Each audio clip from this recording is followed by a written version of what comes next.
I happened to work on projects where we were upcycling factory waste, and we created an eco-conscious brand by the name of Use Me Works. We respect the planet because we mostly work with upcycled materials, saris and other materials as well. हम Europe गए घूमने और इतनी गर्मी थी वहाँ पे कि हम कहते रहते हैं कि ग्लोबल वार्मिंग आएगा आएगा आएगा. It is here, it's now. तो जब मैं वापस आई तो मैंने एक्चुअली गूगल किया ऑल्टरनेटिव्स टू लेदर और इतने सारे मटेरियल्स रिसर्च मेरे सामने आए जो मैंने कहा ठीक है चलो देन लेट मी स्टार्ट. और बस यहीं से बीच की शुरुआत हुई है. Which in Sanskrit means second life. So essentially we are giving second life to the used jeans here. So we started with jewelry and upcycling and all these kachi patches. So from that we usually create jewelry, jackets.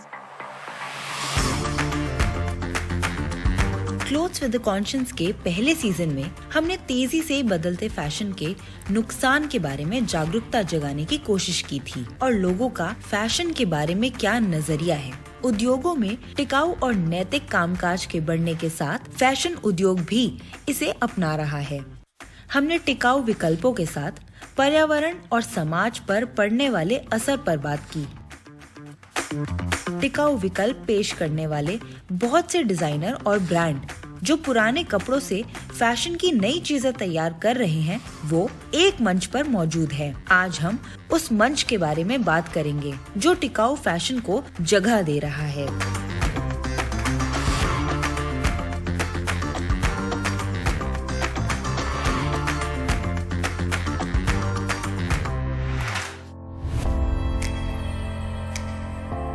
कपड़ों की upcycling की जरूरत पर्यावरण की बढ़ती चुनौतियों के साथ बढ़ती जा रही है. फैशन उद्योग का खासकर धरती पर बहुत असर पड़ता है. प्रदूषण, कचरा और संसाधनों की खपत के लिए ये जिम्मेदार है. पुराने कपड़ों से दूसरा सामान बनाकर इन सारी समस्याओं का हल निकल सकता है. इसी मकसद के साथ रीफैश शुरू किया गया जो अपसाइक्ल्ड फैशन के लिए एक मंच है. अपसाइक्लिंग की एक वर्कशॉप के दौरान ही आकांक्षा को इसका ख्याल आया. डिजाइनर ने हमसे अपनी अलमारियों से ऐसे कपड़े लाने को कहा जो हमने बहुत दिनों से नहीं पहने थे. तो मैं 2-3 ऐसे कपड़े लेकर वर्कशॉप में गई और उस 1 घंटे की वर्कशॉप के दौरान डिजाइनर ने उन कपड़ों को थोड़ा सा बदलकर बिल्कुल नया बनाने में मदद की. 1 घंटे के बाद जब मैं निकली तो मेरे पास 2 ऐसे कपड़े थे जो मैं अब पहन सकती थी. ये मेरे लिए प्रेरणा का पल था. मैंने बहुत समय शोध करने और ये समझने में लगाया कि अपसाइक्लिंग और टिकाऊपन के क्षेत्र में क्या हो रहा है. ऐसी बहुत सी कंपनियां थी जो पुराने कपड़ों से नए कपड़े बना रही थी. इनमें बिक्री के बाद वाले कपड़े भी थे और कारखानों में बेकार पड़े कपड़े भी. बस एक ऐसे मंच की कमी थी जो इन सबको साथ लाए और उपभोक्ता तक पहुंचाए. एक ऐसा मंच जहां अपसाइक्ल्ड कपड़े, गहने, जूते सभी कुछ मिले. मौजूदा कपड़ों से नए कपड़े बने तो उस कचरे में कमी आएगी जो कचरे के ढेरों को बढ़ाएंगे या फिर जलाए जाएंगे. इससे पानी, ऊर्जा और प्राकृतिक रेशों की मांग भी घटती है और रीफैश का यही मकसद था कि अपसाइक्ल्ड कपड़ों से होने वाले पर्यावरण के फायदों पर ध्यान खींचा जाए. हमने इस बात को सामान्य बना दिया है कि हम कचरे के ढेरों के बीच में रहते हैं और शहरों में इसका असर सबसे ज्यादा दिखता है. वो एक कपड़ा जो कचरे के ढेर में जा रहा है उसे अपसाइक्लिंग के जरिए नई जिंदगी मिलती है. यानी पॉलिएस्टर जैसा कपड़ा जो प्राकृतिक रेशे से नहीं बना है उसे गलने में करीब 200 साल लगते हैं और उससे समंदर और जमीन दोनों प्रदूषित होते हैं. उस तरह का कपड़ा बचा लिया जाता है और उसे एक नया जीवन मिलता है. अपसाइक्लिंग की यही खूबी है कि उसके साथ वो संसाधन और सामान भी इस्तेमाल हो जाते हैं जो पहले से बने हैं, क्योंकि आप उसे एक दूसरा जीवन दे रहे हैं. इसका एक फायदा ये भी है कि आप नई ऊर्जा और नए संसाधनों का इस्तेमाल नहीं कर रहे हैं. इस मंच के लिए कंपनियां चुनने में रीफैश खास पैमानों पर पालन करता है. तो हम हर उस कंपनी के साथ गहन चर्चा करते हैं जो हमारी वेबसाइट के मंच पर आना चाहती है, और अगर कंपनी उसी शहर में है जहां हमारी टीम का सदस्य है तो वो जाकर ब्रांड और स्टूडियो और उस कंपनी की पूरी प्रक्रिया का जायजा लेते हैं। हमारी एक विस्तृत प्रश्नावली है जिसमें उनका कच्चा माल कहां से आ रहा है, सप्लायर कौन है, बिक्री के बाद से लेकर कपड़े बनने के बाद तक के कचरे का क्या होता है, पुराने कपड़े कहां से आते हैं, उत्पादन की गुणवत्ता कैसी है, ये सारे सवाल होते हैं।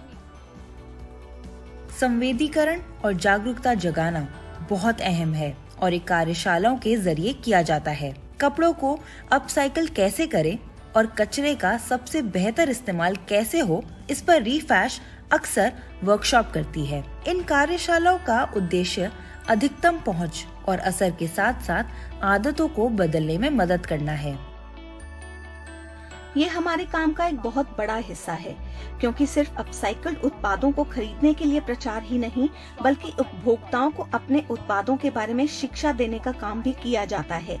इसके बारे में बात करने की जरूरत क्यों है और टिकाऊ चीजों और अपसाइक्लिंग का फायदा क्या है। हमारी वेबसाइट पर इन सब चीजों के बारे में खूब चर्चा होती है। डिजाइनर आकर अपने हर उत्पाद की कहानी सुनाते हैं और उपभोक्ता को शिक्षा देते हैं। कई बार सिर्फ अपसाइक्लिंग की वर्कशॉप होती है।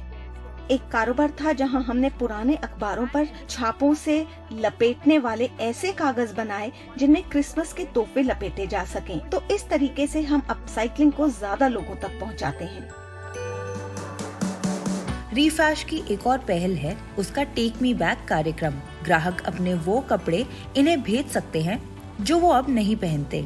इन कपड़ों को छांटकर उनकी गुणवत्ता की जांच होती है और फिर वो रीफैश के साथ काम करने वाली कंपनियों को भेज दिए जाते हैं।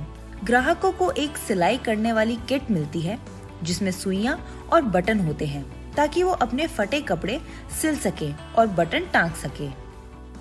आकांक्षा टेक मी बैक कार्यक्रम के तहत आए कपड़े महक के पास लाई हैं, जो एक label we are label less चलाती है। ये एक ऐसी कंपनी है जो पुराने कपड़ों से नया सामान बनाती है। बाहर से फैशन उद्योग में हर तरफ चकाचौंध और चमक दिखाई देती है, लेकिन अंदर जाकर देखने पर इसकी समस्याएं समझ में आती हैं। दरअसल बर्बादी सबसे बड़ी समस्या थी। लैंडफिल हो या बांग्लादेश में राना प्लाजा का ढहना, इन सब बातों के बारे में जब पता चला तो हमें एहसास हुआ कि हम ऐसे डिजाइनर नहीं बनना चाहते जिनके कारण कचरे में और इजाफा हो। हम चाहते थे कि इसमें हमारे साथ साथ धरती का भी फायदा हो। इसी तरह से वी आर लेबल लेस वजूद में आई।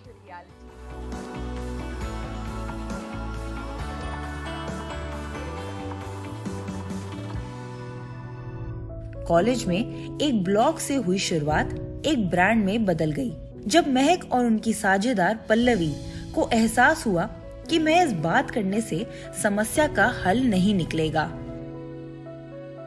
जैसे इसका नाम है वी आर लेबललेस, यानी अपने आप पर हम कोई ठप्पा नहीं लगाना चाहते। मैं ऐसी डिजाइनर नहीं बनना चाहती थी जो कपड़े बनाए।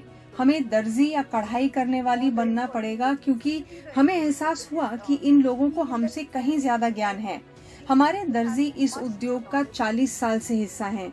मैं तो तब पैदा भी नहीं हुई थी, तो मैं ये नहीं कह सकती कि इसे मैं बना रही हूँ।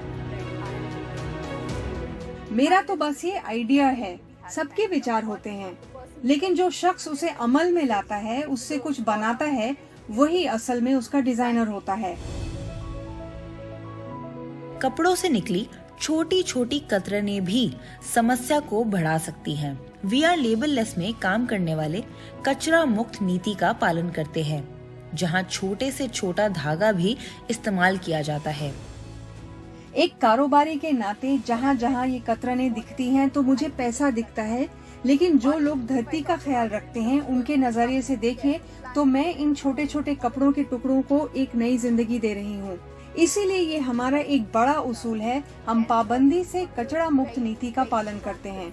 हम धागे का एक टुकड़ा तक जाया नहीं करते। जो कहीं नहीं इस्तेमाल हो सकता उसे कान के बूंदों वगैरह भरने के काम में लाया जाता है, यानी यहाँ कुछ भी बर्बाद नहीं होता। वी आर लेबल लेस को ज्यादातर पुराने कपड़े ग्राहकों और स्थानीय बाजार से मिलते हैं, जब कपड़े कारखाने पहुंचते हैं तो उन्हें आकार और रंग के हिसाब से छांटा जाता है। फिर इन कपड़ों को अच्छी तरह से धोया जाता है। इसके बाद कारीगर इनके बैग और दूसरा सामान बनाते हैं। अपसाइक्लिंग के लिए हर तरह के कपड़े आते हैं। शायद सबसे अनोखा कपड़ा एक 70 साल पुराना लहंगा था। हमारे एक ग्राहक ने हमें 70 साल पुराना लहंगा भेजा जो उनकी परदादी का था। जब उनकी शादी हुई तो उन्होंने वो खूबसूरत लहंगा पहना जो चांदी के तार से बना था और उसमें चांदी की टक्कन थी। उसमें 2 किलो चांदी थी और वो परेशान थी कि इसका क्या किया जाए। तो उन्हें लगा कि हम इसका कुछ बना देंगे। हमारे पास लहंगा आया तो हमें पता चला कि उसकी हालत ऐसी थी कि जरा सा खींचने पर उसके टुकड़े हो जाते हैं। तो 5 लोगों ने टीम के साथ बैठकर लहंगे की एक एक टकन को साफ किया। हमें पता चला कि 70 साल पहले इन्हें जोड़ने का कोई तरीका नहीं था। कढ़ाई पर गोंद लगाते थे, कढ़ाई के धागे भी उधड़ रहे थे और चूंकि हर जगह गोंद था इसलिए उसे ड्राई क्लीन भी नहीं कर सकते थे। पूरे लहंगे की सफाई में हफ्ता भर लग गया। फिर छोटे टुकड़ों में काटकर उसकी दोबारा सफाई की गई। उन्हें एक नए कपड़े पर लगाकर कुछ नया बनाया गया। इस काम में काफी जूझना पड़ा। हमें लगभग 2 महीने लग गए, लेकिन नतीजा देखकर होश उड़ गए।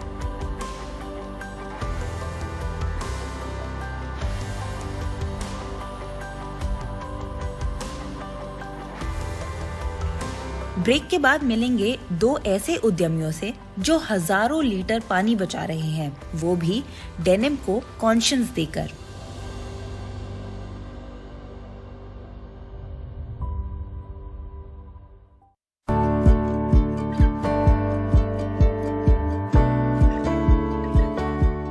डेनिम हम सब का लिबास है। हम इसे पहनकर बड़े हुए हैं और ये हम सबको बेहद पसंद है। ये स्टाइलिश भी है और आरामदेह भी। नौजवान और बुजुर्ग सभी पहनते हैं और हर मौके पर पहना जा सकता है। फैशन उद्योग में डेनिम का काम दुनिया भर में होता है, लेकिन इसका कपास उगाने से लेकर इसे रंगने और बनाने में पर्यावरण का बहुत नुकसान होता है। एक जोड़ी जीन्स के लिए कपास उगाने में 1000 लीटर पानी की जरूरत पड़ती है। फेडेड या पुरानी दिखाने के लिए 50 लीटर पानी और लगता है। जीन्स फेंकी जाती है तो वो सीधा कचरे के ढेर में जाता है। जीन्स का कचरा पूजा मल्होत्रा और प्रेरणा आनंद के लिए परेशानी का सबब था। इतना ज्यादा कि दोनों ने अपनी लगभग 20 साल की नौकरियां छोड़कर री जीन्स कंपनी खोली।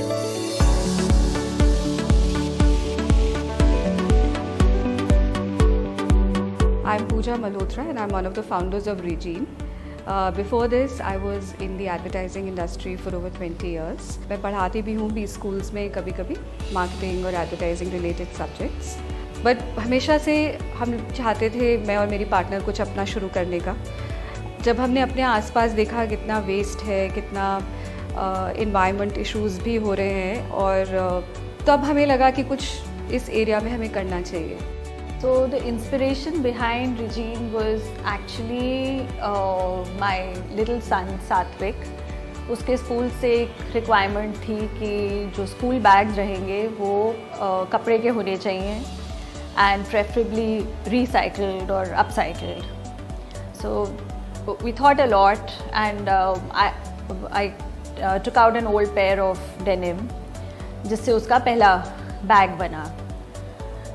वो बैग जो बना वही शायद रिजीन की कहीं शुरुआत थी, and starting from there now we are into a lot of upcycled denim accessories. 2 दशक तक नौकरी करने के बाद उसे छोड़ना कोई आसान काम नहीं था। अचानक सब छोड़ छाड़ कर एक नया ब्रांड बनाना, और वो भी एक प्रतिस्पर्धा वाले माहौल में जहां दूसरे ब्रांड भी यही काम कर रहे हों। लेकिन पूजा और प्रेरणा ने हिम्मत नहीं हारी और अपनी पहचान बनाने में कामयाबी पाई।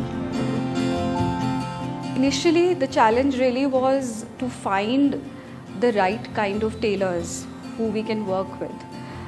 नए फ्रेश कपड़े से कोई भी बना सकता है सामान, लेकिन वेस्ट से बनाना इतना आसान नहीं होता, और हर टेलर ये करना भी नहीं चाहता। So to find tailors whose sensibilities matched ours was a challenge initially. तो काफ़ी ट्रायल एंड एरर्स हुए थे इनिशियली। दूसरा, अभी भी लोगों में अवेयरनेस उतनी नहीं है रिगार्डिंग रिसाइकलिंग एंड अपसाइकलिंग। हम रिसाइकल और अपसाइकल यूज़ करते हैं, बट दोनों बहुत अलग अलग हैं। हमको लोगों को ये समझाना कि ये अपसाइकल्ड है was also a challenge initially, कि हम वेस्ट को यूज़ करके कुछ नया बना रहे हैं। एक प्रोडक्ट डिलीवर हुआ था down south, and the customer picked up our card and called us, and उन्होंने बोला कि this has been one of the best upcycled products, that it was a sling bag. He ordered a sling bag. Now he is also wanting to place an order with us at a corporate level. So वो एक बहुत अच्छी feeling थी जब customer reached out to us and gave us such a positive feedback. Ramesh Chand यहाँ के सबसे वरिष्ठ मास्टर जी या दर्जी हैं और रीजीन में 4 साल से काम कर रहे हैं। उनकी जिम्मेदारी ये देखना है कि कपड़े का हर टुकड़ा और कतरन का सही इस्तेमाल हो। मैं लैपटॉप के लिए बैग बनाता हूँ, टोट बैग बनाता हूँ, बच्चों के पाउच बनाता हूँ, स्कूल के लिए बच्चों के बनाता हूँ। और असल बात हमारी कंपनी की ये है, छोटा से छोटा कपड़ा उसको मैं वेस्टेज नहीं जाने देता हूँ, क्योंकि वेस्टेज जाने से क्या है कि वो इधर पड़ा उधर पड़ा, तो इससे पर्यावरण के लिए बहुत नुकसान है। हमारा ये प्रयास रहता है कि छोटे छोटे कपड़े को मैं कहीं ना कहीं यूज करूँ। अब मैं एक छोटा सा कतरन, मतलब इससे कटिंग करते टाइम पे छोटा सा कतरन निकल गया, तो मैंने उसको ये बना के तैयार कर दिया। तो हमारा ये प्रयास रहता है। रीजीन का मकसद है ऐसे बेकार या फेंके हुए कपड़ों को दोबारा इस्तेमाल करना जो घरों या कारखानों के किसी काम के नहीं। यहाँ पर काम करने वाले ज्यादातर कारीगर आसपास के इलाके के हैं। रीजीन न सिर्फ बेकार डेनिम की अपसाइक्लिंग कर रही है, बल्कि अपनी उत्पादों पर मधुबनी और कढ़ाई के दूसरे तरीके अपनाकर पारंपरिक हुनर को भी जिंदा रखे हुए है। So since we are making products out of waste and the intent is to stop that fabric going to the landfill, हमने अब तक approximately 500 kilos plus कपड़ा सेव कर लिया होगा, क्योंकि हमने 500 kilos plus कपड़े से अभी तक प्रोडक्ट्स बना लिए हैं, शायद उससे ज़्यादा ही होगा। Other than that, we also are helping the local communities of artisans, of tailors, plus कुछ ऐसे crafts हैं हमारे इंडिया में, जैसे कि मधुबनी आर्ट है, एम्ब्रॉयडरी है, पेंटिंग है, क्रोशे है। तो ये कुछ रीजनल क्राफ्ट्स हैं जो हम अपने प्रोडक्ट्स में इंट्रोड्यूस करते हैं, and that also helps in keeping these alive.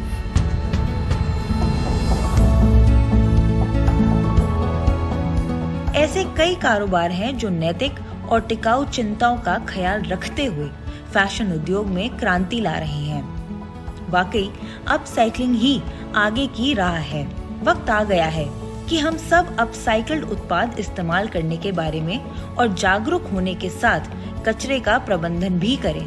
पर्यावरण के लिए जागरूक नागरिक होने के नाते हम सबको धरती के संरक्षण का काम करना पड़ेगा, क्योंकि हमारे अलावा ये काम और कोई नहीं करेगा।